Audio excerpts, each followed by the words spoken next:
Siempre hablamos de los grandes imperios, ¿verdad? Los que nacen, crecen, se comen el mundo y luego desaparecen. Pero, ¿y los pequeños? ¿Qué pasa con esos estados que se quedan atrapados en medio de los gigantes?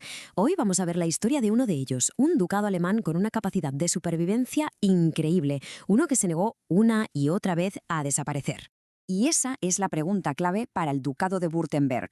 Piénsalo, un trocito de tierra siempre en mitad del jaleo, en el camino de las grandes rivalidades europeas. Su historia es, bueno, casi una guía de supervivencia para navegar en aguas muy, pero que muy peligrosas. Venga, vamos a poner las cosas en contexto para que nos entendamos. Estamos en 1495. Se funda el ducado. ¿Dónde? Pues en el mismísimo corazón de Europa.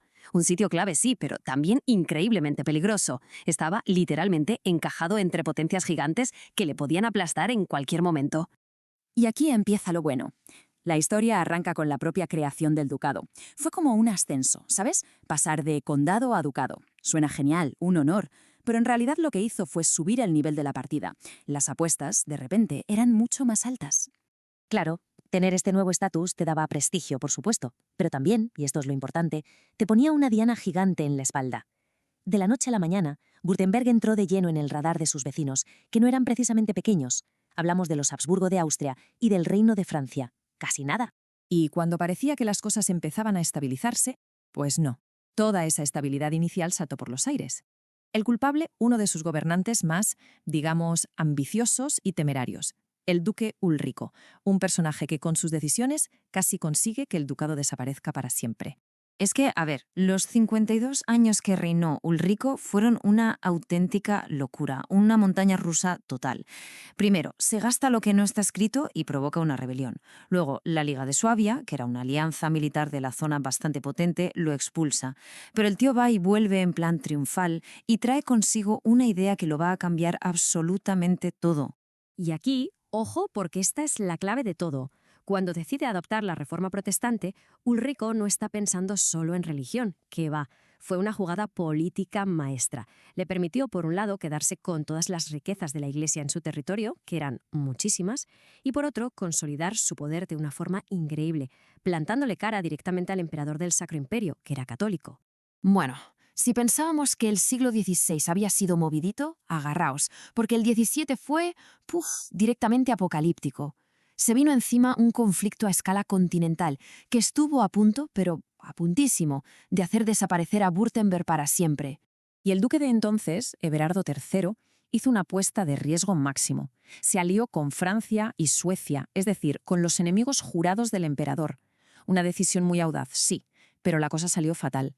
Después de una derrota desastrosa en la batalla de Nördlingen, allá por 1634, el precio fue altísimo. Las tropas del emperador ocuparon todo el ducado. El coste en vidas humanas es que no hay palabras. Fue algo sencillamente devastador. Imaginaos, en apenas 20 años, la población de Württemberg cayó un 57%, más de la mitad de la gente, desaparecida por la guerra, el hambre, las enfermedades.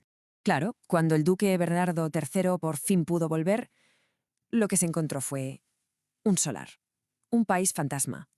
La tarea que tenía por delante era titánica: reconstruir desde cero una tierra que había sido arrasada por la guerra, las plagas y la huida masiva de su gente.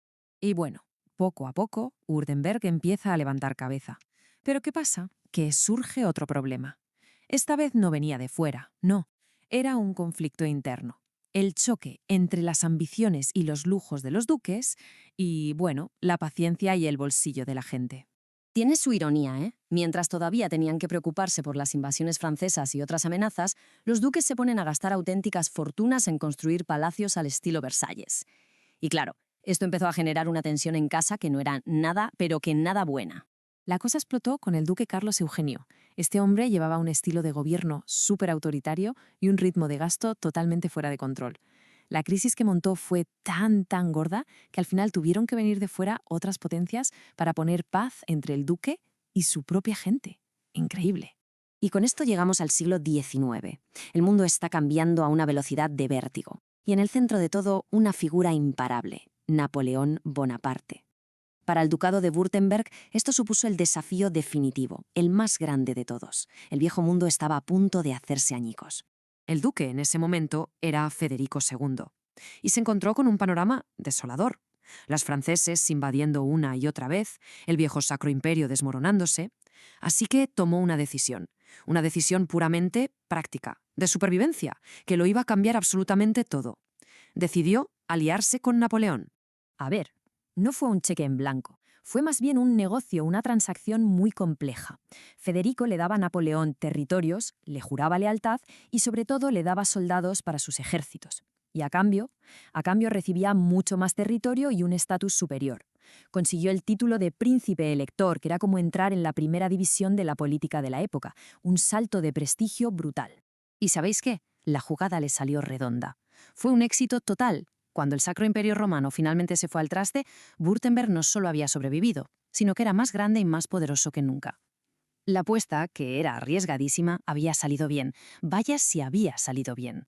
Y aquí llega el giro final, la transformación definitiva. En 1806 Napoleón disuelve el Sacro Imperio y eleva a Württemberg a la categoría de reino. Así, sin más. El Ducado de Württemberg, después de 300 años de historia, de luchas y de supervivencia, dejaba de existir para renacer como el Reino de Württemberg. Lo que nos lleva a la gran pregunta, ¿no? Al final, ¿qué fue Württemberg? ¿Un superviviente con una suerte increíble que supo estar en el sitio justo en el momento justo? ¿O fue un jugador astuto que durante 300 años supo hacer las maniobras políticas necesarias, por muy arriesgadas o incluso despiadadas que fueran, para seguir en el tablero? Ahí queda la duda.